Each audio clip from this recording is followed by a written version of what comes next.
창세기 23장 1절에서 20절 전체인데 좀 기니까 1절, 2절 읽고 그 다음에 16절부터 20절까지 교도하도록 하겠습니다. 1절입니다. 사라가 127세를 살았으니 이것이 곧 사라가 누린 횟수라.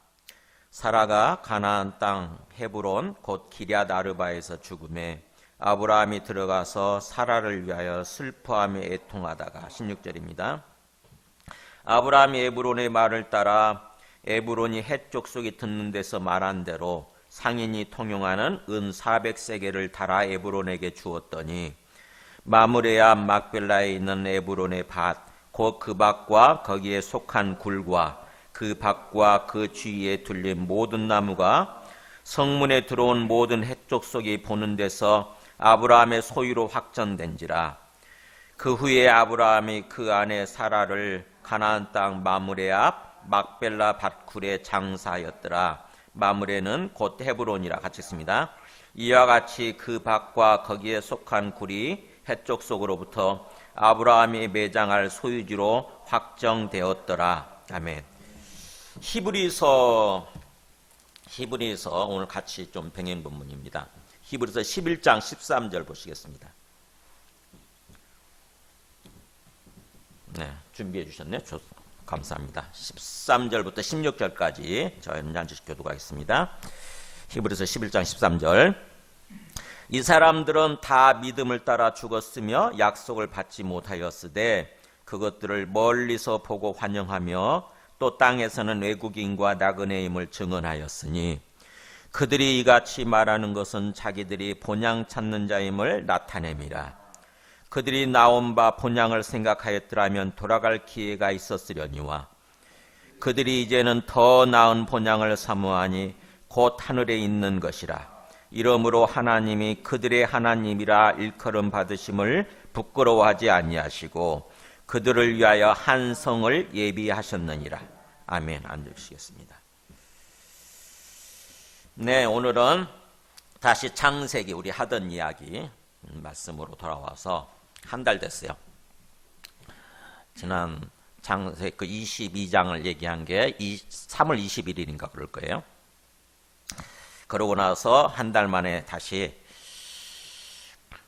그냥 그렇게 끝내려다가 아브라함 이야기를 하다 중간에 끝내니까 굉장히 마음이 좀 찝찝하더라고요. 끝까지 해야 되겠다. 그런 생각을 했습니다. 2분밖에 안 남았으니까 오늘 포함해서. 이 아브라함의 생애를 우리가 묵상하는 거는 창세기 전체를 묵상하고 아는 거예요. 왜냐하면은 하나님이 아브라함을 택하고 부르셔서 아브라함한테 언약을 주시잖아요. 그죠? 약속을 주십니다. 약속. 내가 너를 구원해서 복을 누리는 삶을 살게 하고 그 다음에 너를 통해서 구원자가 나오게 함으로써 그리스도 메시아가 나오게 함으로써 그 메시아를 통해서 온 세상을 구원하기를 원한다. 온 세상에 복을 주기를 원한다라고 하는 그런 약속을 주신 거죠. 그래서 아브라함은 그 약속을 받고 하나님의 언약을 항상 마음속에 생각하면서 그 언약의 입각에서 살아간 인생입니다. 그렇기 때문에 이 아브라함의 이야기를 묵상을 할 때는 항상 하나님의 언약적 관점에서 생각을 해야 돼요. 그래야 뭘 얘기하고자 하는 건지를 우리가 깨닫게 됩니다. 많은 사람들이 그 언약을 잊어버리고 그냥 다짜고짜 그 말씀을 읽고 그냥 인간적인 관점에서 읽는 거죠. 아브라함이 이렇게 살다가 죽었나 보다. 사라가 죽었다고 그러네. 그랬더니 사라가 죽어서 그냥 무덤에 매장했다고 그러네. 이렇게 하고 지나가 버리는 거예요. 그러면 하나님이 이 모세를 통해서 이거를 기록하게 하셨는데 그 하나님의 뭔가 의도가 있을 거잖아요. 하나님의 의도, 하나님의 뜻을 깨닫지 못하는 거죠.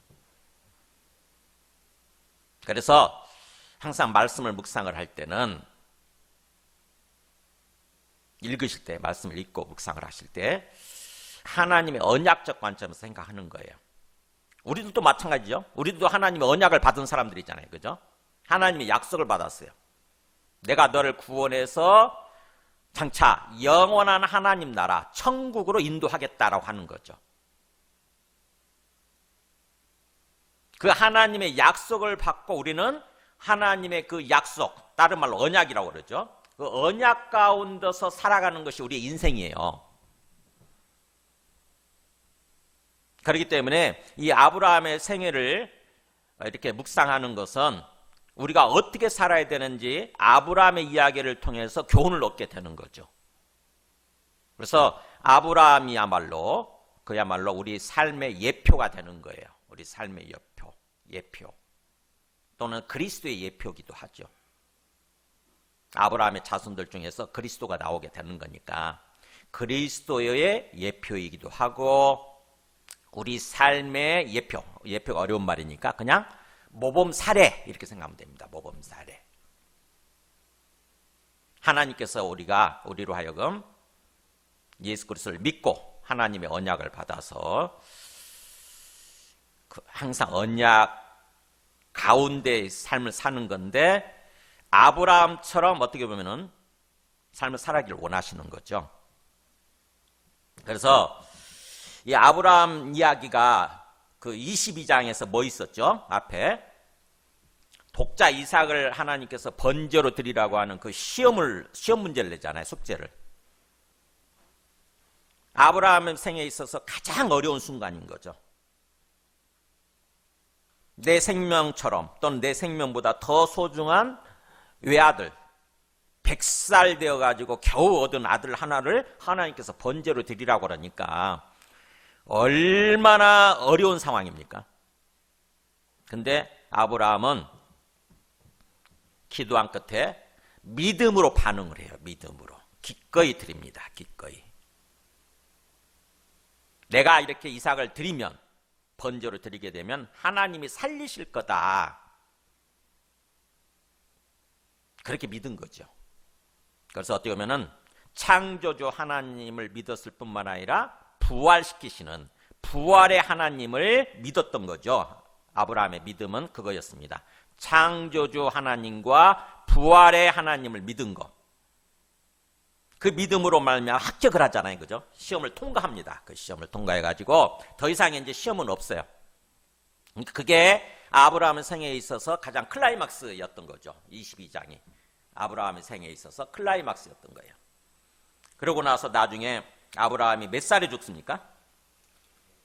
네, 25장에 보면은 175세예요. 25장 7절에 보면은. 25장 7절에 보면은 175세에 죽으니까 이렇게 이삭을 번제로 드리라고 하는 그 시험 문제를 통과할 때가 대충 한 100, 이삭의 나이가 10 서너 살 정도 됐을 테니까 아브라함의 나이 한 113, 4? 115세? 이 정도 됐겠지요. 그죠? 그때 절정을 맞이해서 하나님의 시험을 통과하고 그 다음부터는 이제 평안한 가운데 삶을 살지요. 평안한 가운데 장수를 합니다. 장수. 75세까지, 175세까지 장수를 하죠. 그런 가운데 사라의 나이가 127세가 됐을 때 아브라함의 나이는 몇 살이었을까요? 계산을 한번 해보세요. 사라가 90세에 낳잖아요. 그죠? 사라가 90세에 그 이삭을 낳으니까 그러고 나서 37년이 지난 거 아닙니까? 그죠? 127세에 죽은 거니까. 그러면은 아브라함의 나이 137세겠죠. 그죠? 137세에 아브라함 나이 137세에 사라의 나이 127세에 아내 사라가 드디어 죽습니다. 오늘 그 이야기예요. 아내가 죽은 거죠.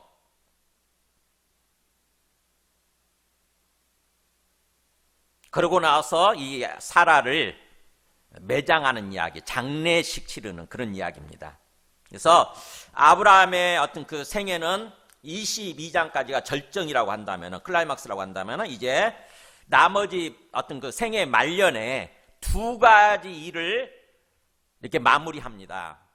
그거를 소개해주고 있는 것이, 그거를 얘기해주고 있는 것이 이 창세기 23장하고 24장이에요. 그러니까 절정기를 지나서 아브라함의 마지막 어떻게 보면 인생을 결산할 때, 인생의 말년에 두 가지 핵심적인 어떤 중요한 일을 얘기하고 있는 거죠. 하나는 사라를 매장한 이야기인데, 장례식 지내는 건데 굳이 땅을 사지요. 땅을 사서 자기 소유지로 확정한 다음에 거기다 장사를 지내는 이야기예요. 그리고 두 번째 마지막 하는 이야기는, 마지막 하는 일은 24장 뭐예요? 이삭을 장가보낸 이야기예요. 즉 다시 말하면 다음 세대를 세운 이야기입니다. 마치 우리 인생 말년에 우리 자녀들을 결혼시키고 하는 것, 그것이 우리 마지막에 우리 인생에 살 일이거든요. 다음 세대를 세우는 이야기예요. 나는 떠나지만 다음 세대가 이어져야 되는 거죠. 다음 세대가 세워져서 하나님 나라를 위해서 일하고 하나님 나라를 확장시키고 하나님 나라를 세워가야 되는 이야기. 그러니까는 어떻게 보면은 목회자로서 보면은 후임 목회자를 세우잖아요. 그러는 것도 똑같은 거죠. 우리 회사에서 어떤 그 사장이 물러나면, 사장이 뭔가 임기를 마치고 물러나면은 또 다음 사장을 세우지 않습니까? 그런 거 똑같은 거예요. 다음 세대를 세우는 이야기. 그래서 이 창세기를 읽으실 때, 아브라함의 생애를 읽으실 때에 이렇게 아브라함의 생애를 통해서 하나님이 우리를 어떻게 택하시고 또 어떤 삶을 살아가기를 원하시는지 아브라함의 생애를 통해서 우리가 교훈을 얻을 수 있다고 하는 것입니다. 그래서 아브라함의 생애를 잘 알게 되면은 창세기를 잘 알게 되는 거예요. 그래서 창세기를 이렇게 우리가 어떤 시작한 이유가 그런 거예요. 우리가 성경을 통독하면서 창세기를 잘 알아야 되지 않습니까? 시작하는 성경이니까, 시작하는 말씀이니까. 창세기를 잘 알아야 그 다음 말씀이 이해가 되는 거죠. 출애굽기부터. 그래서 그 맥락에서 아브라함 이야기를 이렇게 묵상하고 전하기 시작했는데 여러분이 따라오고 있는지 모르겠어요. 한 달 전에 지금 그 22장까지 하고 멈춰 있었기 때문에 그랬다가 다시 아브라함 이야기로 돌아왔는데, 이제 한 번만 하면은, 오늘 하고 24장까지만 하면 아브라함 이야기가 끝마치게 됩니다. 그러면은 창세기를 좀 멈추고 이제 신약의 어떤 말씀을 가지고 이렇게 또 할 거예요. 그래서 제가 사실은 좀 고민을 오랫동안 했어요. 한 달 동안. 그냥 23장, 24장 안 하고 그냥 창세기를 마칠까? 아브라함 이야기를 마칠까? 근데 계속 찝찝한 거예요. 마음에 계속 뭔가 부담이 있는 것입니다.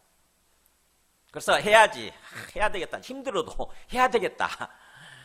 특히 오늘 이야기는 사라의 죽고 사라가 죽고 매장하는 이야기이기 때문에 뭔가 부담이 될 수 있거든요.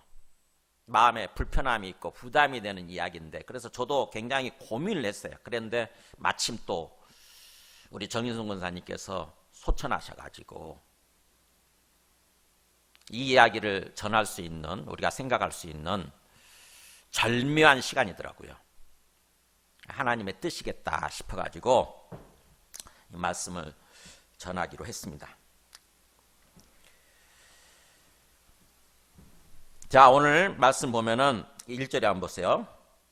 사라가 127세를 살았으니 이것이 곧 사라가 누린이란 말이에요. 사라가 이 세상에서 가졌던 횟수, 그런 뜻이에요.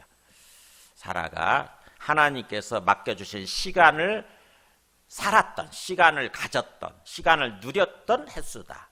그러니까 인생이라고 하는 것은 어떻게 보면은 하나님이 우리에게 맡겨주신 하나의 복이죠, 복. 인생이 뭡니까? 시간이잖아요, 시간. 그죠? 시간, 그리고 그 속에 또 뭔가 에너지를 쓰니까 하나님 주신 어떤 에너지, 시간과 에너지가 바로 우리 인생 아닙니까? 그잖아요. 시간을 쓰고 에너지를 쓰는 게 우리의 인생이거든요. 근데 하나님이 이게 누렸다라고 이렇게 표현하는 게 뭐냐면은 하나님 우리한테 맡겨주셨다는 거죠, 일종의. 맡겨주셨다는 거예요. 맡겨주신 복이라는 거죠. 사라가 127년 동안 그렇게 하나님 주신 복을 받아서 누리면서 살았다고 하는 것입니다. 그러니까 우리에게 주어진 인생이라고 하는 것은 하나님이 맡겨주신 거예요. 임시적으로. 우리가 소유자가 아니에요. 소유권은 하나님께 있는 거죠. 우리한테 맡겨주셨을 뿐이라고. 우리는 청지기예요. 청지기. 하나님의 것을 맡은 청지기. 하나님이 주인이에요. 그렇다고 한다면 우리는 항상 선한 청지기로서 선한 청지기가 되어야 되는 것이고 하나님의 것을 잘 맡아서 하나님 뜻대로 잘 살아야 되는 거죠. 때가 되면 하나님이 딱 우리를 불러가시면서 걷어가시잖아요. 그죠? 생명과 에너지를 다 걷어가시지 않습니까? 그러니까 내게 아니라고 하는 것을 항상 생각해야 돼요. 인생이라고 하는 거 우리에게 주어진 시간, 우리에게 주어진 어떤 에너지, 정력이라고 번역을 하죠. 그런 거는 우리 게 아니고 하나님이 잠시 우리한테 그걸 누리도록 맡겨주신 거예요. 맡겨주신 거. 우리는 위탁자, 수탁자로서 선한 수탁자, 선한 청지가 돼야 된다고 항상 생각해야 됩니다. 어쨌든 사라는 그렇게 127세를 하나님 맡겨준 생애를 잘 누리다가 이제 죽습니다. 그래서 사라가 가나안 땅 헤브론 곧 기럇 아르바에서 죽었다. 그랬더니 아브라함이 들어가서 사라를 위하여 슬퍼하면서 애통을 했다. 이렇게 나오죠. 자, 이 지역, 우리 좀 실감이 나도록 제가 지역을 좀 보여드릴게요. 어디냐면 여기 헤브론이에요. 헤브론. 여기가 예루살렘이고 베들레헴이 있고 밑에 쪽에 헤브론. 혹시 헤브론 하면 무슨 생각이 나냐면은 정탐꾼을 모세가 그 가나안 땅에 들어가기 전에 정탐꾼 12명을 보내죠. 그 정탐꾼이 들어가서 큰 포도송이를 따고 오잖아요. 하나님이 정말 젖과 꿀이 흐르는 땅을 우리에게 주신 땅이 젖과 꿀이 흐르는 땅이라고 하는 것을 증거물로 이렇게 보여주기 위해서 큰 포도송이, 얼마나 포도송이가 컸는지 한 사람이 못 들고 그걸 장대에 끼워가지고 두 사람이 어깨에 메고 온 거죠. 헤브론. 그곳이 헤브론이에요. 정말 기름진 땅이에요. 저도 거기 가봤는데 정말 완전 포도 천지야, 포도 천지. 그거 헤브론 여기죠, 여기 이렇게 베들레헴 이렇게 제가 확대시켜서 옆에 지도 있어요. 이곳에서 지금 말년을 아브라함과 사라가 이곳에서 말년을 살다가 사라가 이제 죽은 거죠. 그래가지고 아브라함이 들어가서 사라를 위해서 슬퍼하면서는 가슴을 치면서 그런 거예요. 가슴을 치면서 막 애통이 통곡한 것입니다. 가슴을 치면서 통곡한 건 굉장히 슬퍼한 거죠. 굉장히 당연하겠죠, 그죠? 몇십 년을 함께 살았는데 자기 한 몸이잖아요. 항상 우리는 이것을 통해서 우리 사랑하는 사람이 언젠가는 떠날 때가 온다고 하는 것을 우리도 죽고 우리도 떠나고 사랑하는 사람이 떠날 때가 온다고 하는 것을 항상 기억해야 됩니다. 우리는 언젠가는 우리 모두 언젠가는 죽고 이 세상을 떠날 때가 온다고 하는 것을 항상 기억을 해야 돼요. 참 이게 불편한 진실이죠, 그죠? 우리가 직면하고 싶지 않은 그냥 뭐 알고는 있지만 차마 입 밖으로 이렇게 내놓기 싫어하고 그잖아요. 특히 세상 사람들은 두려워하죠. 죽음이라는 말을 생각하는 것 자체가 두려워요. 그래서 해피합니다. 절대 직면하려고 하지 않아요. 해피합니다. 왜냐하면 죽으면 모든 게 끝이니까, 그걸로 끝이니까. 그런데 우리 예수 믿고 구원받은 사람들은 죽음이 끝이 아니잖아요. 죽음을 넘어서서 다른 세상이 있지 않습니까? 우리는 그 다른 세상으로 들어가게 되는 거니까. 그래서 죽음이라고 하는 것을 회피할 게 아니라 그냥 맞닥뜨려서 정면으로 맞닥뜨려서 직면하고 생각할 줄 알아야 돼요.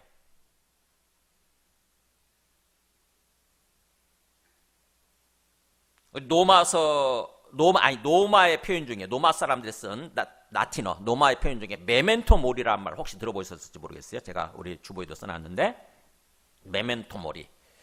죽음을 기억하라 이런 뜻입니다. 메멘토가 remember, 모리가 죽음, 죽음을 기억하라. 그러니까 로마 사람들도 항상 뭐예요? 일부러 이 말을 항상 외치면서 살았던 거죠. 이게 전쟁에서 승리하고 장군이 개선을 하잖아요. 로마시로 군대와 함께 개선을 하는데 얼마나 의기양양하겠습니까? 그잖아요. 사람들이 다 나와서 막 환영할 거잖아요. 전쟁에서 승리하고 돌아오는 사람들이니까 화려하게 막 환영하는 거죠. 그럴 때 개선 장군이 마차를 타고 이렇게 막 행군하고 사람들이 막 위대하다고 그러면서 막 이렇게 환영하고 축복해 줄 때에 옆에 개선 장군이 옆에 노예를 한 명 태운다고 그럽니다. 같이 옆에. 그래가지고 그 노예가 계속 그 장군을 향해서 속삭인대요. 메멘토 모리 이렇게 속삭이게 한대요. 죽음을 기억하라 그러는 거예요. 죽음을 기억하라. 그러니까 뭐예요? 지금 장군이 엄청나게 환영을 받고 막 그럴 때에 자칫하게 되면 장군이 교만해질 수 있는 거예요. 자기가 마치 신인 것처럼 사람들이 막 이렇게 축복해 주니까. 그래서 나의 이 영광이 영원할 것처럼, 나의 이 땅에서의 삶이 영원하고 나의 영광이 영원할 것처럼 잠시 착각할 수 있으니까 그러지 않도록 방지하기 위해서 옆에 노예로 하여금 자꾸 장군을 향해서 그렇게 외친다는 거죠. 메멘토 모리, 죽음을 기억하세요. 죽음을 기억하세요. 한다는 거예요. 얼마나 참 지혜로운 말입니까? 그래서 이 말로 말미암아서 장군은 교만해지지 않고, 그래 나도 죽지, 언젠가는 죽게 되는 거지, 이 땅에서 나의 삶이 결코 영원하지 않지, 나의 영광이 결코 영원하지 않지, 이것을 생각하게 된다는 거죠. 나 굉장히 지혜로웠던 거예요. 우리도 마찬가지예요. 이 땅에서 우리가 한참 잘 나갈 때는, 한참 정말 젊고 또 강하고 건강하고 막 뭔가 수세하고 성공하고 막 잘 나갈 때는요, 그것이 영원할 것처럼 우리가 순간적으로 착각을 해요.